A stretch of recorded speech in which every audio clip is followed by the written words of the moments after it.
recording here. Cool. Oop, and the little icon tells me so. Well, thanks for coming in, everybody, late in the afternoon on this lovely Thursday. Boy, I hope it's Thursday. I don't know. It's quarantine day, number something. I ran out of wall space to make marks, so I've lost track.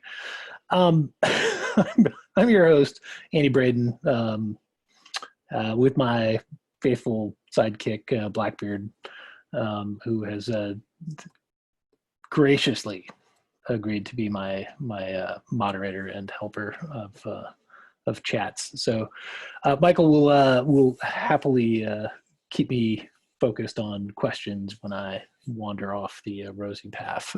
So yeah, gray beard, Randy, you were hiding in there, weren't you? Hey, so really, like I was saying, one of the inspirations for all this is really just demystifying badges, right? It seems intimidating, complicated, and it's not. So, or it is, but we can get there. So, how do we use that? Because it is kind of intimidating. I don't know. When I looked at it the first time, I was a little like, where do I start? I like to think of badges as sort of competencies 1.0. So we're gonna go with that as the theme of the day, and we'll run through some stuff. In case you hadn't noticed, there's a course, and that course has stuff in it, and I'm gonna realign my screen so that I can look at the course and the camera all at the same time, because sometimes I forget that that's a thing. So I'm going to fire off some screen sharing, and we'll take a dive through some material, and I shared some stuff in this course. So if you noticed this morning, I had sneakily attempted to release some stuff automatically, but maybe it didn't. And maybe it didn't quite release as automatically as I was thinking. I should get a calendar one of these days. But there's some material in there, and really we're going to talk through a lot of that material as we go through everything. So the point of all that material is to support the words that are coming out of my word place. So just quickly, with a kind of room temperature kind of moment there, do we have hand raised in this guy? We don't really. Who's feeling super comfortable with badges at this point? How many of us feel like badges are groovy and easy? Not a lot of thumbs. Not a lot, not a lot of love for the badge. All right, I will gauge myself right there. Badges are, frankly, really, really cool and a little bit intimidating. And so let's dive in with kind of the starting spot of all of this, where I'm going to just give us why I talk about badges even. One of the functions of a badge is to kind of have a little bit of reward, a little playful moment of congratulations or appreciation. They're also good for validating completion. When I think about completion tracking is great because it tells me what I've done and what I haven't done, but it also is detached from me, right? As a student in particular, completion tracking is a thing that's kind of happening somewhere else a bit. There's like spots on the course that I can click on, or I can see that I've completed them, but it's not very portable. It doesn't come with me. And it doesn't feel really concrete so much as a badge that I get that says you did the thing. And so that's kind of one of the big reasons I had always thought about it. And there's also ways to think about using badges to communicate success and completion in something.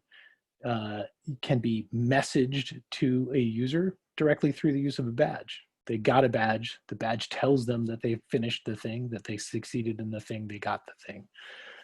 As well as motivation. And if you think of kind of scaffolding it all the way up, all of those things can motivate me Badging could also be used in sort of that gamification sense. We'll talk a little bit more about that. But I'm going to dive into this resource here that says start here. And I'm going to begin with a conversation that Jess has probably heard me more than a few times on, which is, where should I start a thing? And the answer that I will always give out is some variation of what's the learning objective. Fundamentally, you know, I mean, it sounds kind of dopey, but at the end of the day, right, you have a course. The only reason you've got a course is to do some teaching and learning. It's got to have some kind of objective, the reason to exist. That's a learning objective right there. So what's that learning objective? What are the other objectives underneath it? How do they scaffold together to make a course, and a reason to be here and a reason to do the thing? Think about those. You know, it's the thing I say about pretty much all questions when people are talking about adding stuff to courses, but in reality, for a badge, you know, you're looking at a blank slate in a course. Why not start there? What are those learning objectives? Those learning objectives could turn into points for badging. It makes sense, right? It's a reasonable place to be.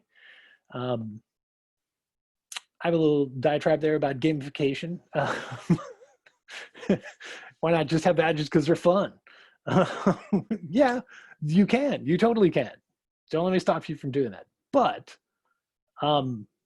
putting on my sort of instructional design hat, if you're putting stuff in a course like blocks with stock tickers or countdown clocks that count down to nothing, what function does that thing serve? Why is it there other than to be amusing to you? And I think the same thing applies to gamification elements, right? Gamification is great, but if it's detached from the learning objectives, it's just noise, right? It's something that just makes noise in the classroom. And I don't know, if I think about the classroom as a physical space, it's very easy for me to connect to the idea that noise in my physical space is not what I want. So, and it's the same with the digital space. So gamification is cool, but that doesn't mean you can't bridge those gamification elements to learning objectives. And we're going to go right back to me being the boss, because I say I'm not the boss, but who are we kidding? It should be about those objectives. So let's tie those gamification ideas to those objectives. If nothing else, the objectives give me an easy place to start. They give me an easy place to think about where to put a badge. And we're not talking about a blank slate anymore. So I broke up kind of two loose categories of kind of questions and ideas. Learning objectives, gamification focused objectives. Not to say that they're separate from each other, but just to put them in piles. What things should students learn or do, right? What kind of things could we think of as milestones in the course? You should have posted to a forum. You should have completed these 4 handouts. You should have taken this test, right? Those are objectives of a sort. They could even be learning objectives if they're attached to some sort of goal, but they're an objective, they're a milestone, and they could be a badge, right? That's a nice marker to say, you posted to a forum. You posted to all the forums. You posted to all the forums, and I thought your posts were good, right? So you can really kind of spice it up a bit. Think about that bridging as well. And I think tomorrow someone else is teaching a class about badging that dives into that particular idea, specifically about how you can have branching or not branching, sequential badging, right? So you can say you got a badge for this, which then leads to a badge for that then leads to a badge for that. I'm not going to dive into that too deeply today because I'm going to try to keep this less scary and less complex and more approachable.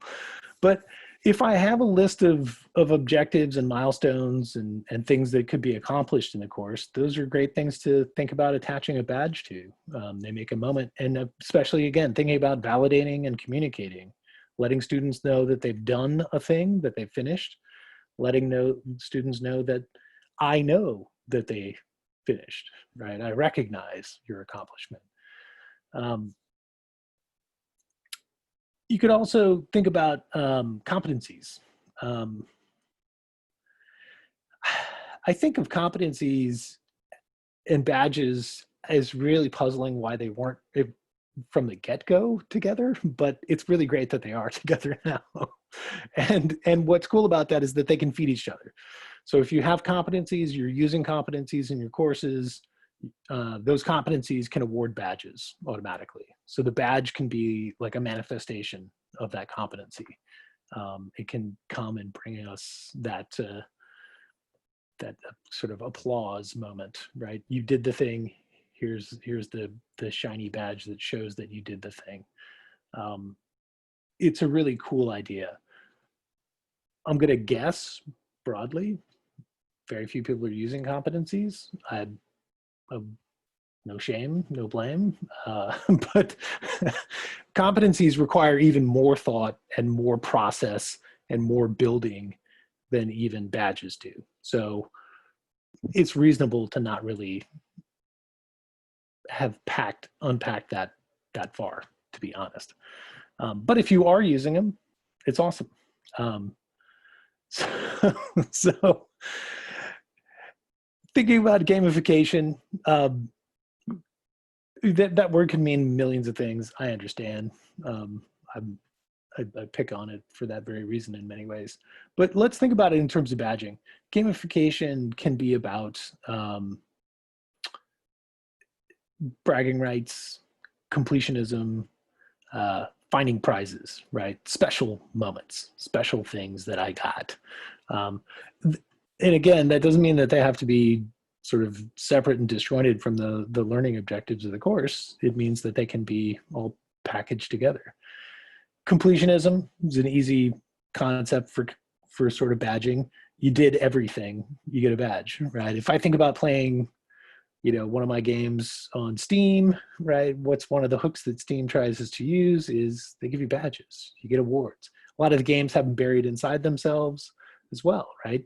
You accomplished X, you did whatever, you used one of every weapon in the fighting game, whatever it is, you get a badge. Completionism is a real common notion in that scenario. It makes a lot of sense to the users and to me, right? It's an easy moment to say an award might be deserved. Completionism could be less than the whole class also. Think about it in terms of, if you did one of everything, or one of each of the forums got a post in it, doing all the extra credit, stuff like that can all come together to make, moments that are worthy of acknowledgement, right? You did the thing. The idea behind it, thinking of it as a gamification element, is that the badge itself becomes the driver or the motivation to do the thing, right? I'm trying to get it all done to get the badge.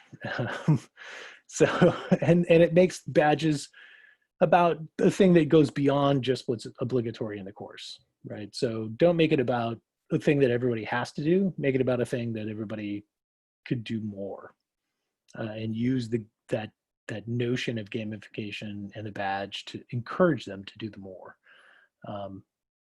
Make it a stretch goal, if you will, in the sort of Indiegogo and the Kickstarter parlance. Easter eggs, hidden surprises and things, video game language, creeping into my talk track again. You can hide stuff inside of classes and make it a hunt, right? People find the secret spot and get themselves a badge, or they do the secret thing and get a special badge. It's all about bragging rights, right? I got the cool badge because I found it.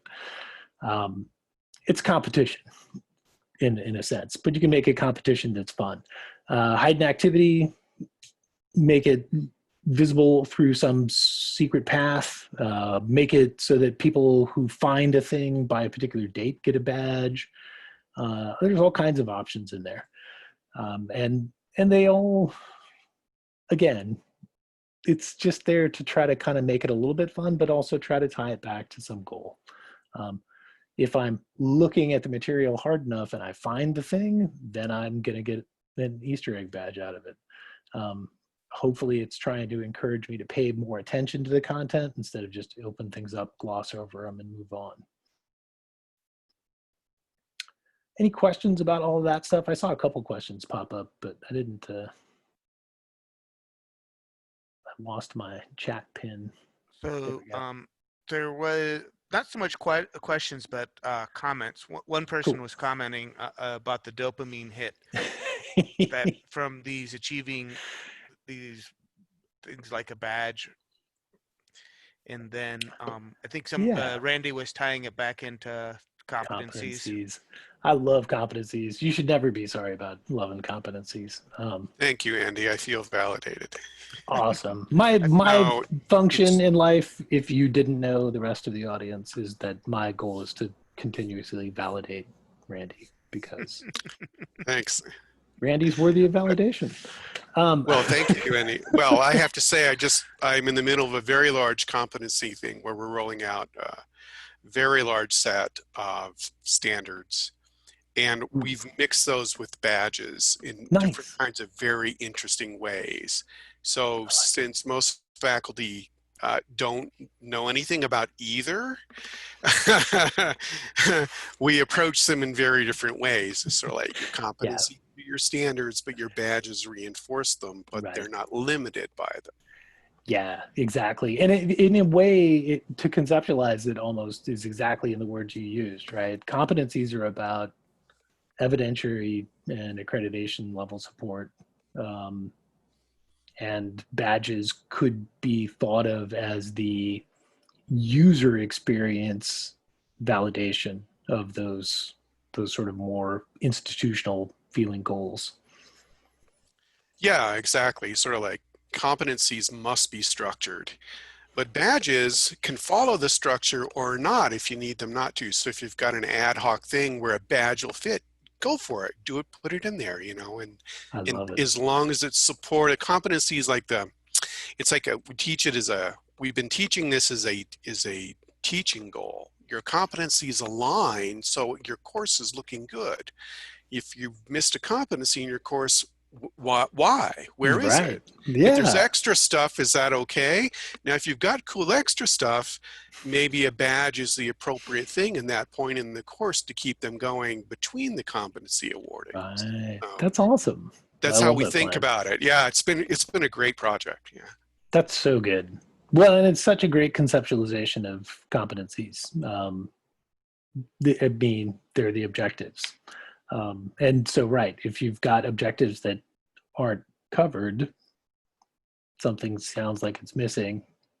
Or if you're looking at it thinking, boy, I've got like 8 things that go to one competency and 1 that goes to the other, maybe there's a balancing act there. Yeah, exactly. It gets the people designing the courses, which in this case are, you know, the senior instructors. It gets them to think about their course structure really well. So the badges started off the way a lot of people use badges, kind of toss them in here and there. Now they're getting to be very effective because they're putting them in really useful, critical places so students, respond to them well instead of just like, oh, another badge. Another badge. Another badge. I've got so many of these. Look at me. I've got so many. I'm hoarding my badges. I must be great. Well, actually, no, you're not reaching the objectives. So we look at the analytics that come out of that and say like, well, if you're feeding too many badges, maybe that's the wrong thing. You're getting too many pieces of candy, you give your dog too many treats and it's not obeying you still. That's a bad metaphor. I apologize. Students are dogs. Well, maybe they are. I don't know. No, that's a good point though. And I think that really ties in with kind of what I'm presenting here too, is that idea that, the badges should be tied to something meaningful, hopefully, as long as you've got meaningful things to tie to. I like your question, Jessica, about, hey, what are badges about just at all? And I think that's a great place to head next, because I kind of had a philosophical question about badging and where does it go, but what does badging even look like and how does it work? Is a great place to start, I think. So in your toolkit inside of your course, as long as badges have been turned on for the site, which some administrator may or may not have made some decision about, is access to your badges space. And there's lots of different rabbit holes in your different themes and layouts that'll get you to that toolkit that has badges in it. And so in this badges space is where I can create badges to award. Badges are really, for lack of anything better, they're just a fancy icon that shows up to the user in the experience. They can keep them in their profile, and they're going to have them in their profile, so they exist outside of your course once the student has them. And potentially they could integrate those into a backpack tool or service that lives outside of the entire site, where they can port those badges out to. And that's part of what we call the open badges standards. Open Badge 2.0 is the standard that Moodle's using these days. It's the current standard for badges. And that badging includes portability as part of its tools. So it's all about being able to kind of pluck a badge from a place and take it somewhere else and have it still have internally contextual meaning. And we'll dive into that a little bit as we get into some of these badge settings as we build the badge, because I think when we see the settings in place, it'll make sense in there as well. But I'm going to start with talking about some of these badges and managing the badges in this experience as well. From the instructor's perspective, that's what I'm in here as. I have a menu of all the badges I've built, and they show up here and I can see them. From a student's perspective, you could actually see them in action inside this course. I have several badges in the course. Ooh, there's some treasure seekers in there. And there are some information in here about who's received the badges so far. I'm going to just jump a little tiny bit because I looked earlier, but my timestamping, you can see in this report, shows me that Brianna picked up the first badge of the day at 2:47. And I can look at the issued badge and see all the details in that badge to see, the information about it. This is all packaged up inside the badge object if I export it out of the system and take it into a backpack as well. So it's a pretty robust set of information that goes in there. But because Brianna picked up the first badge of the day, I had made a badge called Firsts that I was going to give to the person who got the first badge. So I'm going to click on that little trophy icon, which is the award interface for a badge. As the instructor, I can now give out badges this way. And I'm going to skim through my names. Holy cow, there's so many names. I can't read them all. What do? I use the type ahead filter. And I award my badge. So that's a manual badge award. It's pretty simple. Once I had that badge, I can just grab people out of a list and award badges. You can also revoke badges. There's an indicator on the badge that it was revoked at that point. It's a little bit weird, so be sure that you feel like it's the thing you really want to do. But that was a first badge sent out. So yeah, it is a bit harsh, huh? And in fact, as soon as I've issued this badge, I can disable the access to the badge from here on out, but I can't change anything else about the badge because it's been given out. It's too late. You can't go back. It should feel familiar, right? When I go into completion or competencies, all these kinds of things, when you want to try to undo those actions, the system's pretty hesitant to let you do it because in some sense, that boat has left the dock. In reality, with a badge in particular, it's a portable object, right? I can export it. I can take it out to the side of the system. It can be unpacked by other systems. So as soon as it has landed in my hands, you can't really take it back. It's sort of like when somebody sends you that email that says, so-and-so would like to recall that message that they sent you. And you laugh because that's hysterical. and, and it's too late. Um, it's already, when you pushed send, it was too late already. So, but exactly. So sometimes you have badges that went out mistakenly, or you tied it to the wrong thing, and so it's being awarded automatically by mistake. And so you need to be able to revoke them, and that's what revocation is about fundamentally, is that there was a programmatic error, right? Maybe the programmatic error was me, but we're going to call it a programmatic error. And that's why you would use a revoke, so that you can update criteria for a badge and reissue, or frankly, because the badge was just mistakenly put together. What I'd recommend for a lot of those is step one is to do the disable. So it stops awarding it from here on out. So that no more of the mistakes will fly. Once you've disabled it, you're safe to then begin figuring out what your next steps are going to be. I'm going to hop back to the manage badges page. I've disabled that first. It's already out there, but it's been disabled. But what I can do is, if I wanted to update that badge and its criteria somehow, I can duplicate these guys. It starts off with copy because it's a copy of the other. Maybe I'll call it,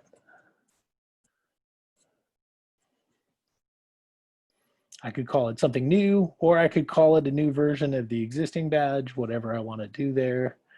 I can update the image file. And just so you know, I'm going to point out here, this is a GIF. You could use JPEGs, you use PNGs. SVGs require an XML package for the system to understand and unpack them. SVGs are scalar vector graphics. So they're images that do cool responsive things. I can't really, I mean, I'm sure there's some reason why you might construe that you'd want to use an SVG for a badge, but it's not necessary. And it's not really bringing anything extra to the party, because it's a fixed pixelation display every time you see it. So, you know, scalability isn't quite so valuable in that experience, but you could do it. But a PNG will do great every time. If you do have GIFs, if you try to use an animated GIF, it flattens it, just so you know. I don't know. That's a thing that I should think about someday and figure out if there's a way to make that work. But I have too many other problems. But because that feels like it would be a good thing. I can update these if you have reasons when you're creating a badge to have the badge expire. Then there are plenty of them. There is support for expiration, and that expiration is portable. So it's written into the badge that the badge has an expiration date.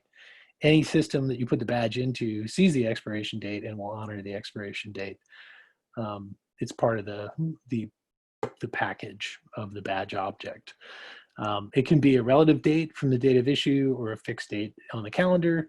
Why would you do that? You know, if you've got students that take courses across multiple years, you could give them, you know, cool badges over and over again with an annual versioning potentially.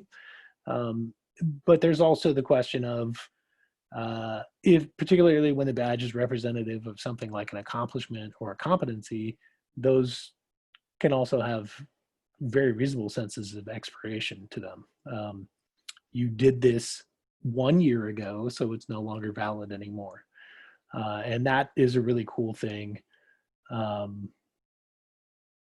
Oh yeah, that's a bad one. Well, I did put my email in my email address here, Andy, so you could do that. But yes, it's not necessarily a good idea, particularly institutionally.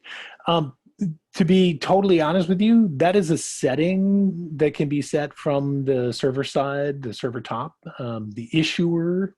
So you'll notice here, I'm talking about the image authoring information that I put in here. But the issuer information is going to be from the site itself. And in fact, if we go look at the details of this badge,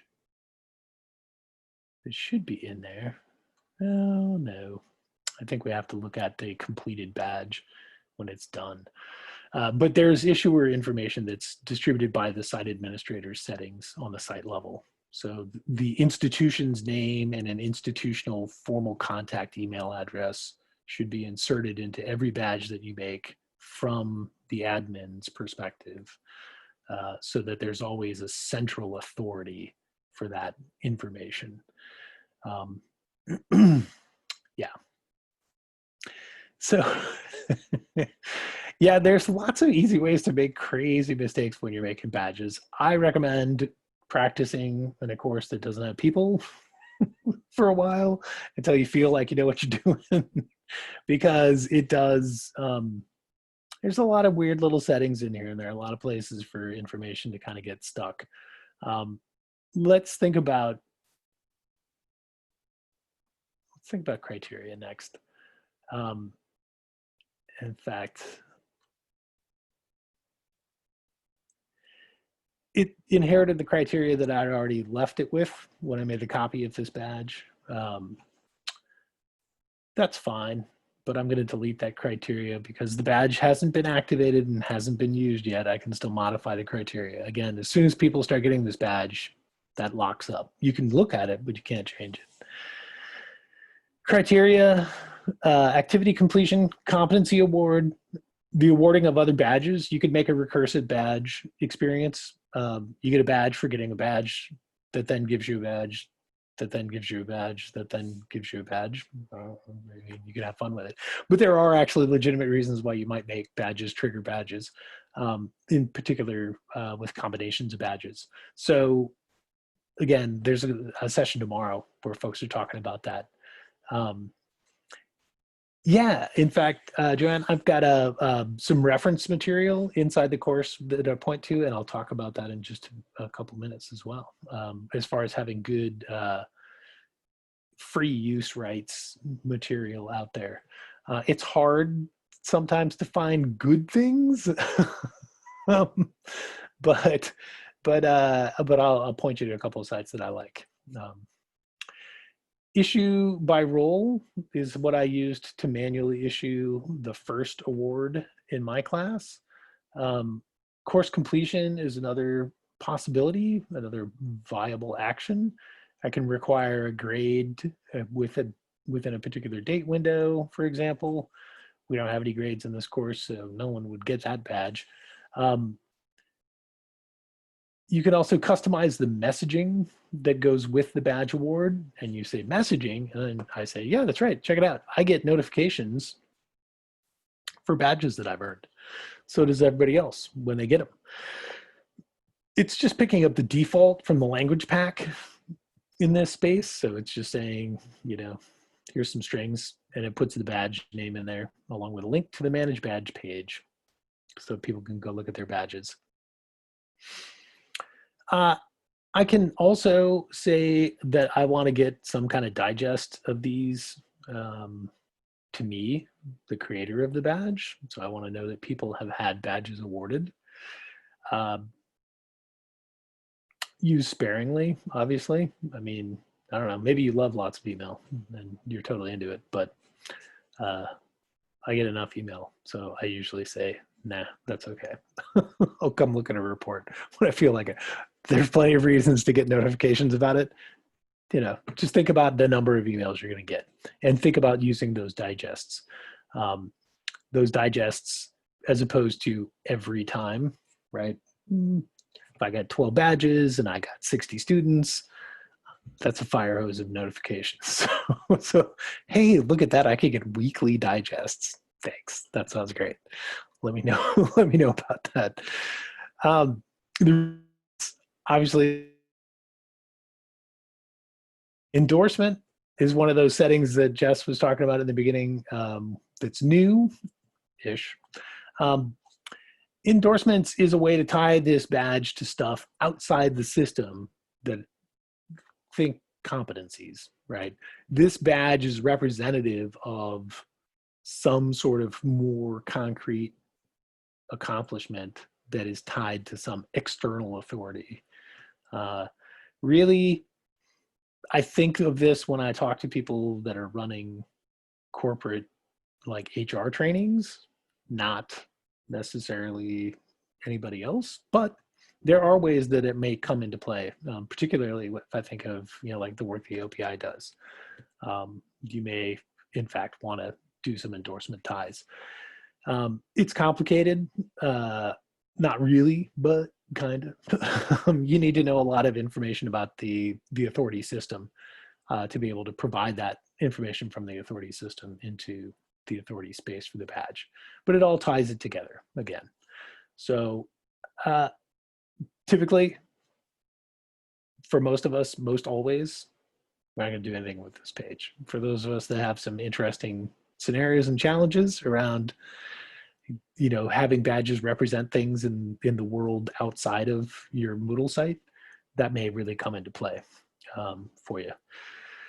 And related badges. So there could be badges that are tied together. And again, there should be a cool class about that tomorrow.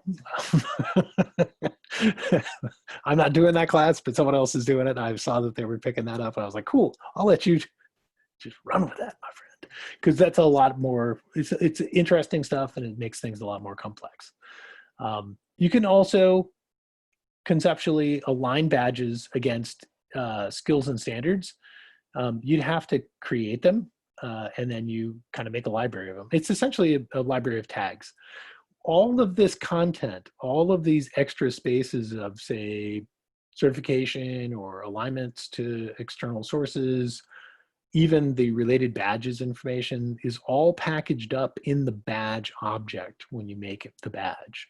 So it's the badge, when we think about it, it's just that cool little icon. And maybe a couple of words. But in reality, it's a whole structure of data underneath that object that tells other interested parties all kinds of information about how important this badge may or may not have been. So again, in Randy's scenario that he's talking about, using competencies throughout the system and badges to support those competencies and fill in the gaps between them, things like alignments really could come into play very handily, because those could be thought of as sub-competency level information, right? Things that are foundational elements that build up to a place where I earn a competency, but not quite the same as a competency. And this is a thing that competencies are system level objects and taxonomies that are built by someone at the administrative level and published for you to use. Alignments are things that you create inside the context of your course to put inside your badge that could represent stepping stones between those competencies that have been created by the institution. That's really the best way to think of that. And if that made absolutely no sense to you, the cool thing is you don't have to do anything with it. But if that sounded like something that you're like, wow, I really wish that I had something like that in there where I could make my own competencies inside my own class, here's a way to think about that. Because you could tie those as alignments inside of your badges.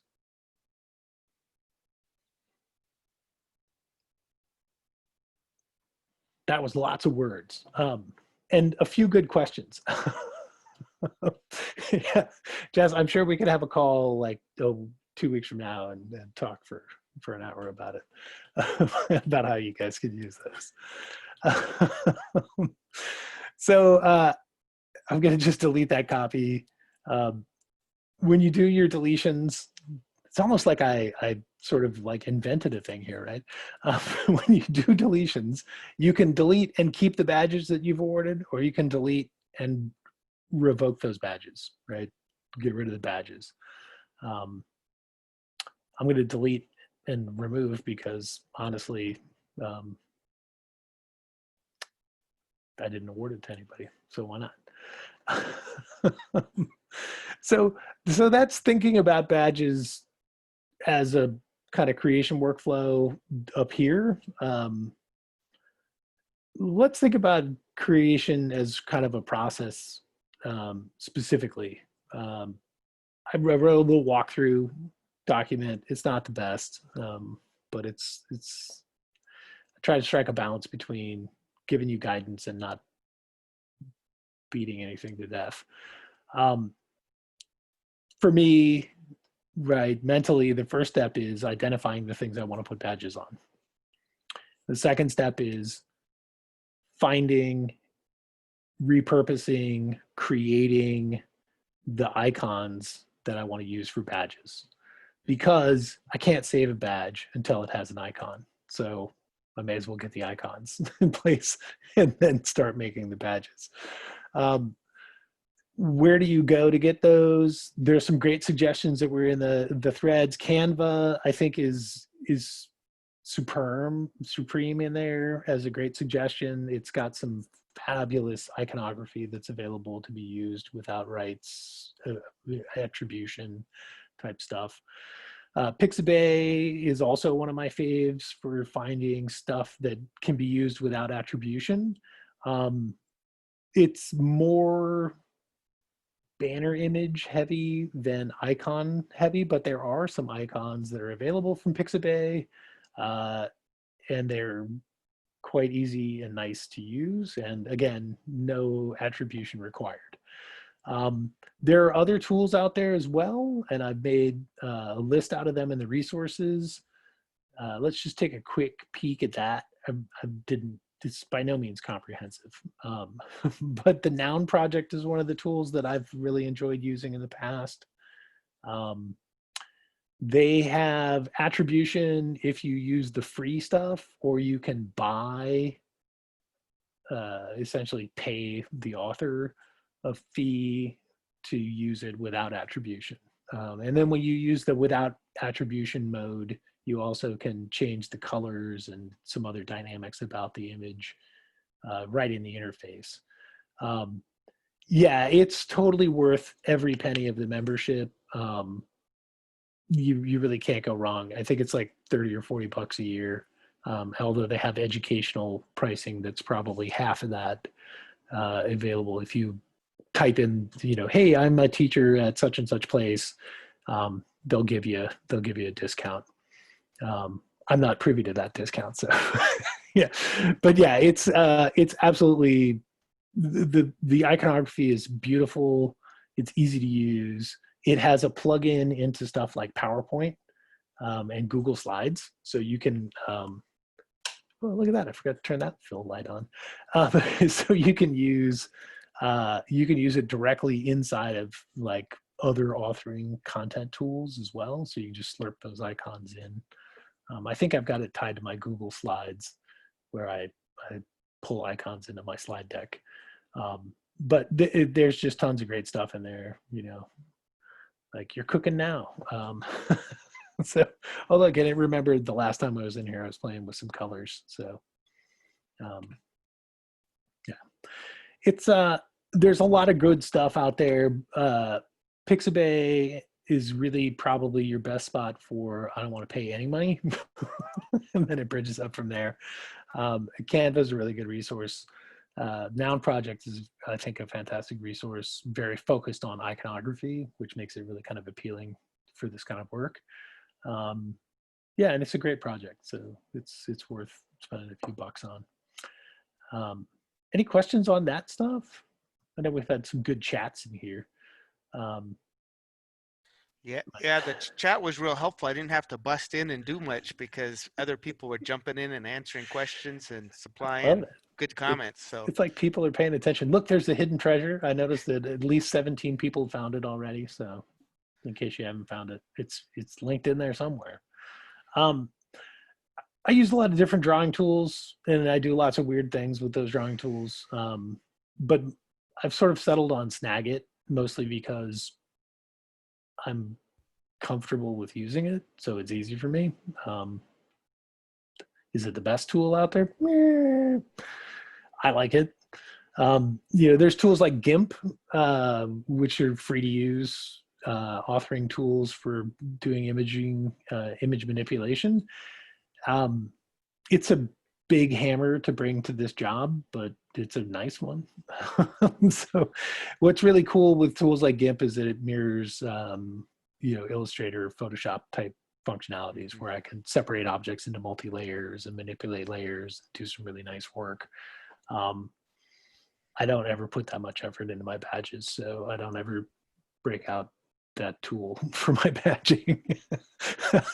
Don't tell my students. But I think GIMP is really, it's a great tool, and there will be moments where I run into something when I'm working with Snagit where I'm just like, I can't make it do what I want it to do. I'm going to need to pull GIMP out and break it loose. Basically, what GIMP will let me do is separate the object into multiple layers and manipulate individual object layers directly, and then reposition them all together into a single file, much more cleanly than anything like Snagit will do. But I used to work with Illustrator in the previous life in some cartography stuff, so I understand its language a little bit better. Um, yeah, thank you. I'm glad that you mentioned that article from Dr. Bull. I really liked the sort of down to earthiness, but clear vision of of talking about why you would use badges and how you would use badges and why they're valuable. And I thought that it sounds like you sort of thought the same thing I did, which is I thought of it as a good resource to put in front of people to talk about why badges are worth talking about in the first place. If you didn't catch it, it's in the kind of getting started space inside the course.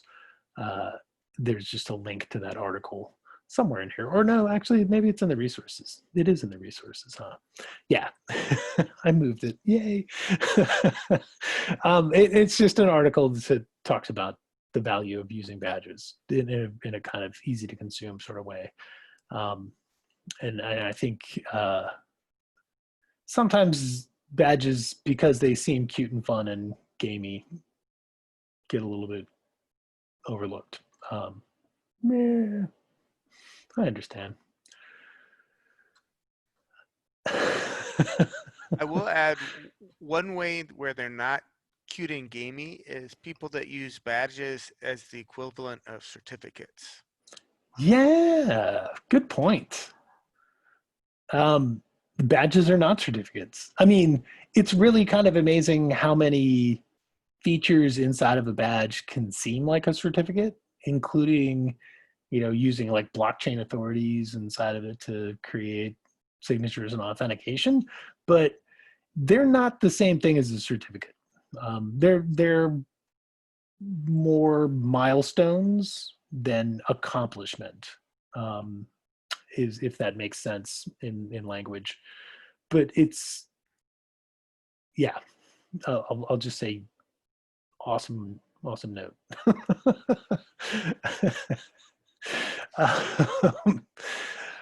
So look, I know I'm recognizing we're winding to the end of our 50-minute stretch of me babbling about badges, but hopefully I've managed to convey some amount of useful information to you. There are resources that I put in the course that pull my thoughts together in somewhat reasonable manners and make them coherent, and leverage those. There's a forum. Feel free to ask the Badger, or answer other people's questions about things, or share things that you like to use, like, Canva and GIMP. Really good tools and resources, because I think that's frankly kind of half the battle of working with badges, is finding the tools and the resources that are going to make it work for you. And have fun with them. Honestly, just do something cool, pat yourself on the back, give yourself a badge for making badges. That's what you should do. Thank you very much, and I will let you go. And I'll be here for questions. So yeah. So thank you, Andy. And just a reminder, when I stop recording here, and the recording will take a little while to get finished, and then I will post it in the class. It's like I don't have to do anything. It's like I got a butler with a beard, bearded butlers. There was a session tomorrow. Where was my session on badges? What am I thinking about? I'm going to find it. Boop, boop, boop, boop.